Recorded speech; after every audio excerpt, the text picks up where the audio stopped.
Hello friends, welcome to my channel. ఈరోజు video ఏంటంటే మనకి వంకాయ ఫ్రై అండి. ఫ్రై అయితే చాలా అంటే చాలా టేస్టీగా ఉంటుందండి. ఇది మనకి పప్పు చారు, చారులు, సాంబార్లోకి అద్భుతంగా ఉంటుందండి. మనకి ఇది ఎలా చేయాలి ఏంటి అనేది కంప్లీట్గా నేను ఈ వీడియోలో అయితే చూపిస్తానండి. వీడియోని అసలు స్కిప్ చేయకుండా లాస్ట్ వరకు చూసేయండి. అంతకంటే ముందుగా నా ఛానల్ ఫస్ట్ టైం చూస్తున్నట్టయితే నా ఛానల్ని సబ్స్క్రైబ్ చేసుకోండి. ఇంకా లేట్ చేయకుండా వీడియోలోకి వెళ్ళిపోదామండి. నేను ఇక్కడ వంకాయలు అనేవి ఈ విధంగా లేతగా ఉండే వంకాయలు అనేవి మనకి ఫ్రైకి బాగుంటాయండి. నేను అప్పుడే మనకి కోసి తెచ్చాను కాబట్టి చూడండి ఎంత ఫ్రెష్గా అయితే ఉన్నాయో కాయలు. సో ఈ విధంగా మనం రౌండ్ కట్ చేసుకుని బాగా లావుగా కాకుండా సన్నగా కాకుండా ఈ విధంగా మీడియం సైజులో కట్ చేసుకుంటే సరిపోతుందండి. ఇందులోనే కొంచెం ఉప్పు అనేది వేసుకుని పక్కన పెట్టేసుకోండి. తర్వాత మనం వంకాయ ఫ్రైలోకి మసాలా అనేది ప్రిపేర్ చేసుకుందామండి.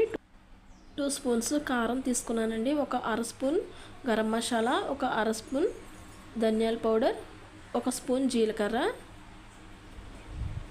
ఒక స్పూన్ సాల్ట్, ఒక స్పూన్ శనగపిండి. తర్వాత నేను ఒక అర స్పూన్ మిరియాలు తీసుకుంటున్నానండి. మిరియాల పౌడర్ ఉంటే వేసుకోవచ్చండి, లేదంటే ఈ విధంగా మనం దంచుకుని వేసుకుంటే సరిపోతుందండి. ఒక అర స్పూను ఇవన్నీ కూడా వేసిన తర్వాత దీంట్లో ఒక స్పూన్ నిమ్మరసం అనేది పిండుకుంటే సరిపోతుందండి. ఇవన్నీ కూడా బాగా కలుపుకోవాలండి. కొంచెం లైట్గా వాటర్ అనేవి వేసుకుంటూ మనం కలుపుకోవాలండి. బాగా జారుగా కాకుండా కొంచెం నేను చూపించిన ఈ కన్సిస్టెన్సీలో మనం కలుపుకుని పక్కన పెట్టుకోవాలండి.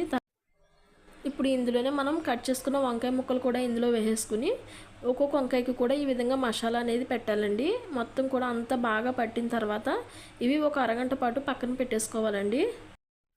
అరగంట తర్వాత మనం ఒక గిన్నె అనేది పెట్టుకుని సరిపడా ఆయిల్ అనేది వేసుకుని ఒక బిర్యానీ ఆకు, 2 యాలకులు, 4 లవంగాలు, 2 పచ్చిమిర్చి, ఒక ఉల్లిపాయ ఈ విధంగా కొంచెం లైట్గా ఫ్రై అయ్యేంత వరకు ఫ్రై చేసుకోవాలండి. సో ఈ విధంగా ఫ్రై అయిన తర్వాత మనం రెడీ చేసి పెట్టుకున్న వంకాయ ముక్కలు కూడా ఇందులో వేసుకోవాలండి. వంకాయ ఫ్రై అవ్వడానికి పెద్ద టైం ఏం పట్టదండి. చాలా ఈజీగా ఈ రెసిపీ అనేది చేసేసుకోవచ్చు. సో ఈ విధంగా మొత్తం అన్ని పీసెస్ని కూడా ఇందులో వేసేసుకున్న తర్వాత మనం ఈ విధంగా నైఫ్ కానీ ఏదన్నా ఇలాంటి స్పూన్ కానీ తీసుకుని ఈ విధంగా హోల్స్ చేసుకోవడం వల్ల ఏంటంటే మనకి కారం, ఉప్పు, మసాలా ఫ్లేవర్ ఇదంతా కూడా మనకి వంకాయ పీస్కి అనేది పట్టి చప్పదనం లేకుండా టేస్ట్గా ఉంటుందండి. సో ఈ విధంగా అన్నీ కూడా పీసెస్కి ఈ విధంగా హోల్స్ అనేవి పెట్టుకుంటున్నానండి. ఇందులోనే కొంచెం కొత్తిమీర అనేది యాడ్ చేసుకుని మనం ఒక 2 మినిట్స్ అనేది బాగా ఫ్రై చేసుకుందామండి. 2 మినిట్స్ తర్వాత మనకి ఈ విధంగా అవుతుందండి. ఇవి మనకి ఒకవైపు బాగా ఫ్రై అయిన తర్వాత మనం సెకండ్ వైపు కూడా టర్న్ చేసుకుని బాగా ఫ్రై చేసుకోవాలండి.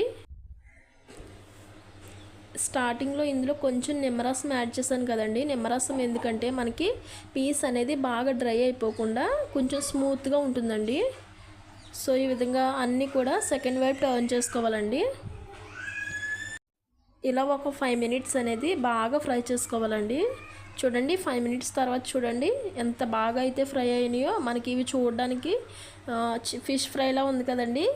వంకాయ ఫ్రైలా లేదు, ఫిష్ ఫ్రైలా ఉంది. నాకైతే చాలా చాలా టేస్ట్గా ఉందండి. ఇది పప్పు చారు, చారులోకి తింటే అద్భుతంగా ఉంటుందండి. నేనైతే ఈరోజు పప్పు అయితే చేశానండి. పప్పులోకి ఫ్రై అయితే చేస్తున్నాను. చాలా అంటే చాలా టేస్ట్గా వచ్చిందండి. మీరు ఇంట్లో తప్పకుండా ఈ రెసిపీని అయితే ట్రై చేయండి.